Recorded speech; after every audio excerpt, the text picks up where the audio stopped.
I'm very pleased to introduce now our second keynote of the day, Professor Enrico Coiera, who is the Director and Foundation Professor of Medical Informatics.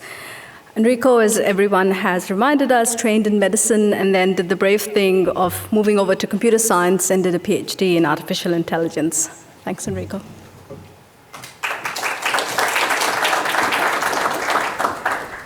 Thank you, Farah. Well, I feel exhausted already, to be honest. Those 21 years or 20 years have gone pretty quickly. Thank you, Michael, for those really generous words. The check is being printed as, and also the Vice-Chancellor has gone. I think also I would like to thank very much. Bruce really was central to the centre being founded, because without Bruce there would have been no decision to fund the centre, and that was pretty important. He also mentioned Max Thorpe, who I'm really glad he mentioned. Max was a dear friend who helped bring me here. Peter Brooks, I know you're here somewhere. You also were very important in those early days, so thank you, Peter. So what will I do today? I thought I would not give you an academic history of our research, but I thought I would walk you through the sort of work we have done, but also reflect on what's happening out there in the world as far as I see it, and also leave you with a couple of challenges for the discipline. So remember, my hat is research rather than practice, but as Michael has said, our goal is to change the world if we can. So, 2 decades of rapid change. We've heard about how little of the world that we live in now existed 21, 22 years ago. I thought I would try and summarise in one slide what's happened. And I wonder if you can imagine what this is. No, this is not my citations. This is not the number of papers that have come out of the centre. Any thoughts what this might be? It's share price, yes. It's the Cerner Corporation share price. If you had bought in 2000, and I did think about doing it then, I didn't, it was $2.50. At exit, when Oracle bought them, was $95. So that was better in terms of a ride than Amazon, better than Facebook. I think Apple has done better, probably, and probably Tesla too, but they're about the only two I could find. What an extraordinary growth in an industry in 20 years this happened. You know, it's remarkable. And this is just one of multiple digital health companies around the world. So something really has happened over the last 20 years. I thought I would try and summarise the research trends in one slide. And when I started out, everything in my field was focused on the electronic health record. That's what researchers did. I found it quite boring, to be honest, and I didn't get involved in that work. And as you see, really, around 2000, the work had translated. You know, Cerner's been busy growing and making electronic records, as had its competitors. And I was born in the era of AI, or the first AI phase. And that sort of petered out as the technology reached its limits. So the next 10 years really were focused on evidence-based medicine. That was a big thing in informatics, focusing on computational guidelines, on using the internet to get resources to people when they're making decisions. And that occupied our mind for a long time, as indeed did patient safety. So how can we use e-health, digital records, etc., to reduce harm, to make errors disappear? It was a big thing. And then, you know, although now we're worried about COVID and it's central to our lives, we only, at that time, sort of, I would say, 2010 onwards, we're starting to get access to genomic data in a way that we could start to use that to guide clinical decisions. And that's continued to grow. I bet that curve actually stays high. Then we're getting closer to today. Big data, analytics was a big thing, still is a big thing. It's now very translated into the world. And you know, deep learning 4 or 5 years ago came back, re-energized. The whole AI space has transformed things. So to think about our own work at the centre, I thought I would go back to one of my favourites, is John Boyd, very famous military strategist actually, and he said, it's people first, then ideas, and then things. So often in informatics we think about things, the machines first. And in terms of the people, this really is, if there's going to be a legacy of what we do, it's the people that have come through. We've counted about 200 postdocs who've come through our doors over the last 20 odd years. And they really are the lifeblood of what we do, and they are our legacy. And just to give you a sense of what they do, some stay with us, some go off. And so you've heard Joe Westbrook mentioned. Joe started with us almost at the very beginning. Our evaluation team became the deputy director of the centre, and it then moved off to start our own centre of health systems and safety research. It's now a globally recognised researcher in her own right. Fantastic work that she's done. Vitali, who's going to be talking to you later today, started out as our first PhD student. Was my very first PhD student at UNSW. Now directs his own lab, global guru in bioinformatics. So you're our earliest success story, Vitali. He's embarrassed. Guy, who may not be here, but I know Greg is a different sort of success story. So we don't just trigger research. Oh, you are Guy. Welcome. So you're not so much of a success story. And evidently is a big spin-off company that's come out of the work of the centre. Some people say Australia's first digital health unicorn. I'm still waiting for that moment. And then Adam Dunn, a slightly more recent arrival at the centre, but Adam has now gone off to Sydney University to start up the digital health enterprise there, Adam. And we continue to hear good things, which is fantastic. And we're very proud of all that you're achieving. We'll be hearing from you later today. And a couple have stayed with us, Annie Lau and Farah, both who lead their own groups here, and you do have to stay. But anyway, so just to give you a sense of, if you hang around long enough, you tend to have an impact. And you've heard the Institute mentioned many times. There are now 4 centres running the Institute. If I think about what's kept us sustainable and flourishing, it's to have joined this Institute and to have not been solo, to be part of a group that's focusing on health services research. It was really one of the best decisions we made, I think, to create that Institute for the centres. And so now we have a national network, I think, of researchers and people who are out working in the world, all who've come through or touched us in many different ways. And it actually was a very vibrant community even 22 years ago, but I think it's grown tremendously. So ideas. I think people who've heard me talk have seen this slide ad nauseam, but I love this cartoon because it encapsulates the challenge of what we do so well. And it says this is where the idea for the new electronic health record starts getting a little complicated. And this is really the technologist's worldview versus reality, or work as imagined versus work as done. And this really is the central idea underpinning so much of what we do at the centre. We're not designing software, not designing algorithms. What we're doing is building systems of people and ways of working, human-machine systems. And if you forget that, you're going to be on the first part of the blackboard and get worried.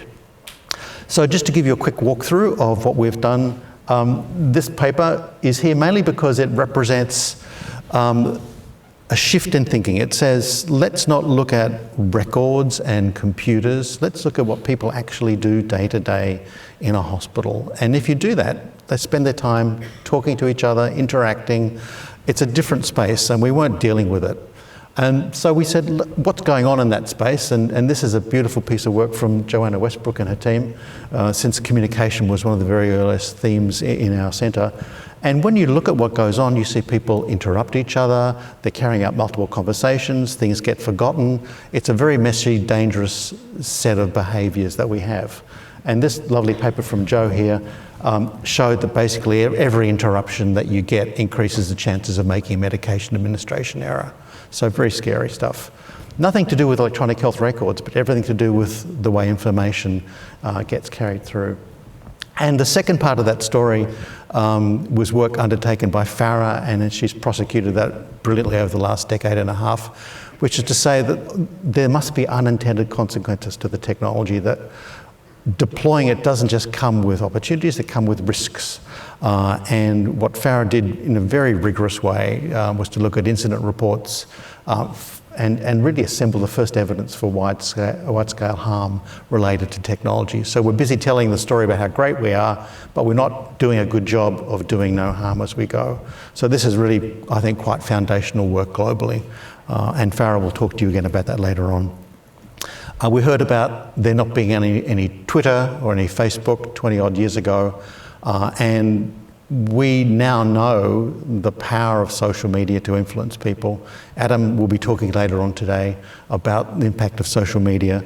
And I think it's something that we kind of didn't expect. When people would say Twitter is a researchable thing, they would say, well, no, it's just noise and people being crazy. But Adam and his work has shown that there's real signal there. And in this case, you can see vaccination rates directly correlate to the way people talk about vaccination in terms of Twitter and other social media. So very powerful research. Annie is going to talk to you later on about our long-standing work in consumers, that same attitude of not just building an app for somebody because you want to solve it, but what are they doing? What's their work as a patient? What are their concerns? So I'm looking forward to hearing from Annie later. And you'll hear from Shlomo, who's in terms of the 22 years, Shlomo, a newcomer to us, but you're leading a very important group, which is our precision health and machine learning group, and also doing some fantastic work in cybersecurity. And as we mentioned, our very first PhD graduate, Vitaly, will talk to you a little bit about what's happening in the world with COVID and biosurveillance, etc. So, machines. I'm not going to talk too much about the technology, but I did want to talk about the remarkable 5 years we've been through and how fast it continues to go. So I started in a world where machine learning was the thing. It was well understood. It was very symbolic. We did know what neural networks were, but they didn't work very well. And then in the last 10 years, we've seen massive change in what we do through high-powered computation. Being able to build these massive deep networks has transformed the way we interpret images, medical data, etc. I'm sure you know those stories.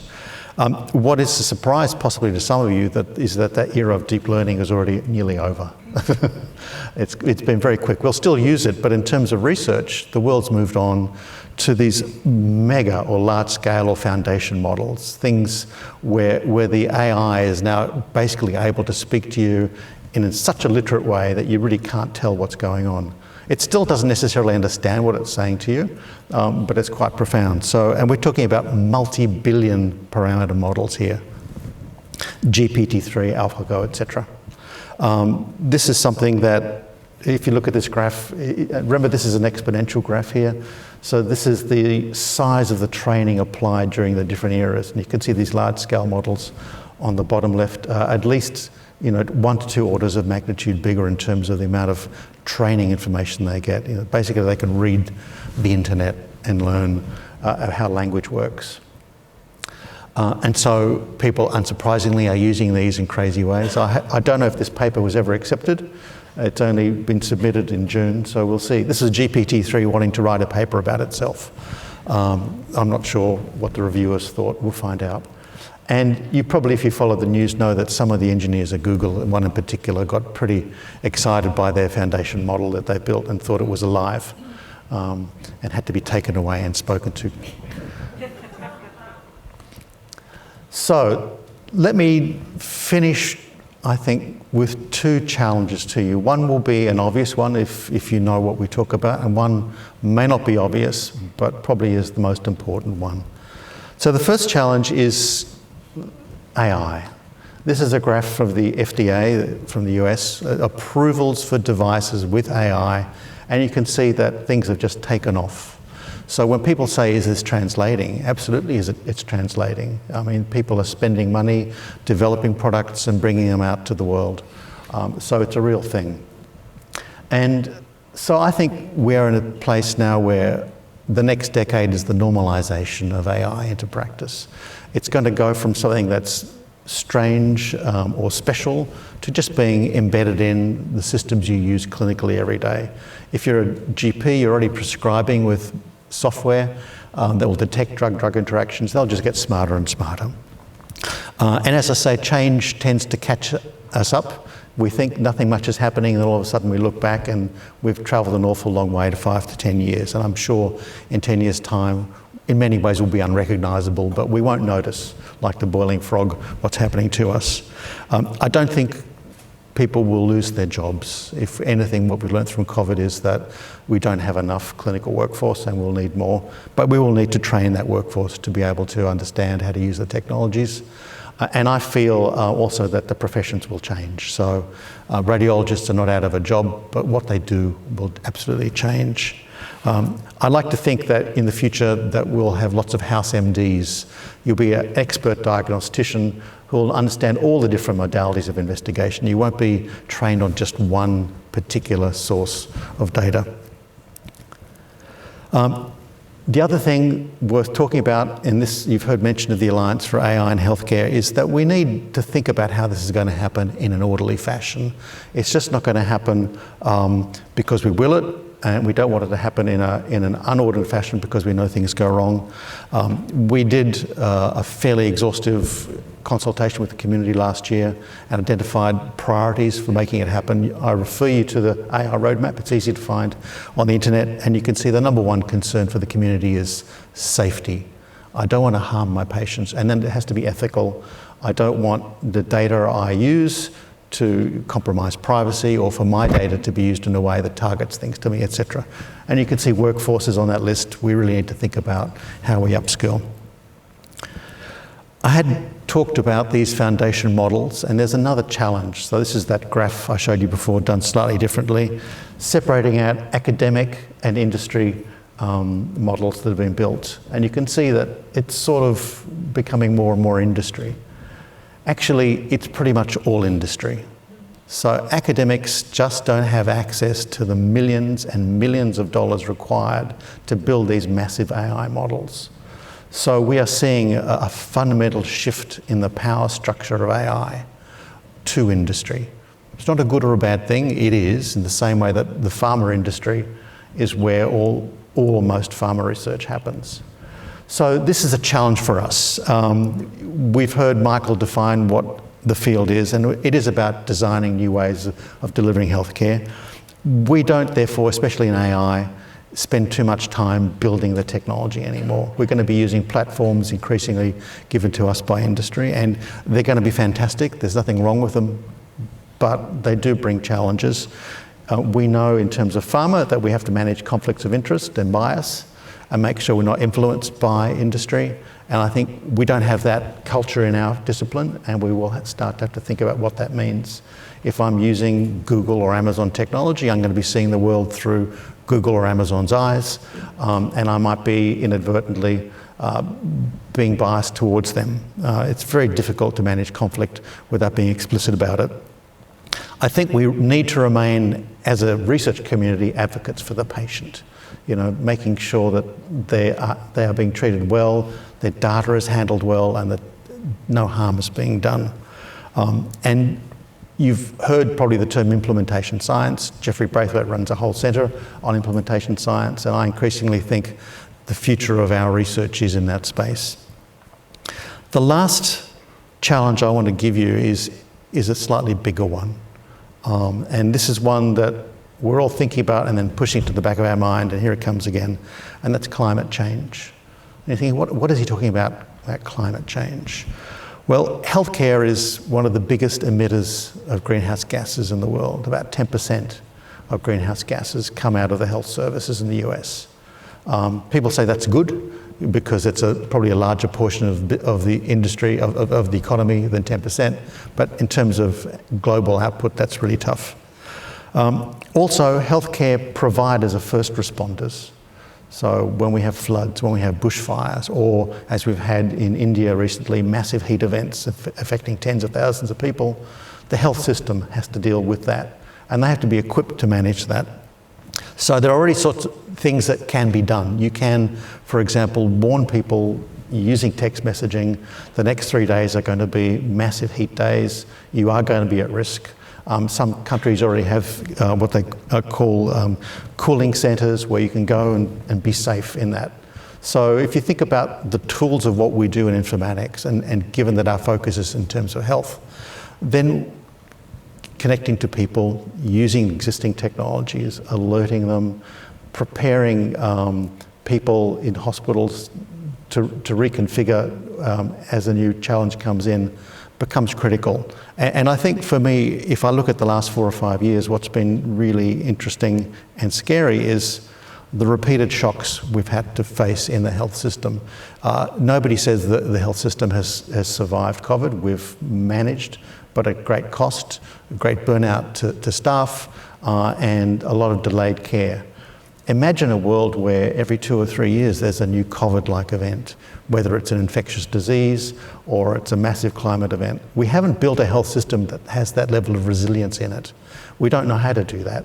And so I think, one of the biggest challenges is to think through what it would take to design a system that could reconfigure and adapt. We've done it heroically through COVID. What if that was normal practice? In fact, these are the things I've just said. So yes, let's help the health system stop being an emitter of greenhouse gases. Let's note that all those large AI models we build are built on compute farms that generate enormous amounts of heat and use lots of energy. Let's try and make that as minimal as possible. Let's aid the first responders. People might say that COVID is a climate-related disease in the sense that there are changing distributions of infectious diseases, and as vectors like malaria, like mosquitoes change, we're going to see changes in disease distributions too. So we're going to need to sustain somehow. I don't know how to do it. There are inklings of what it means to build such a system out there. I think that's a 20-year journey, and we probably need to jump in. So this is my view anyway.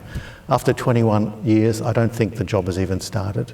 I think it's all ahead of us. This is the digital health moment. We're not 3 crazy people at the back of a room worrying about standards. We're part of the major response of the health system. We are central to the way things are done, and will be increasingly so. And there is much to do. So I thank you, and I look forward to the rest of the day with the fantastic speakers ahead.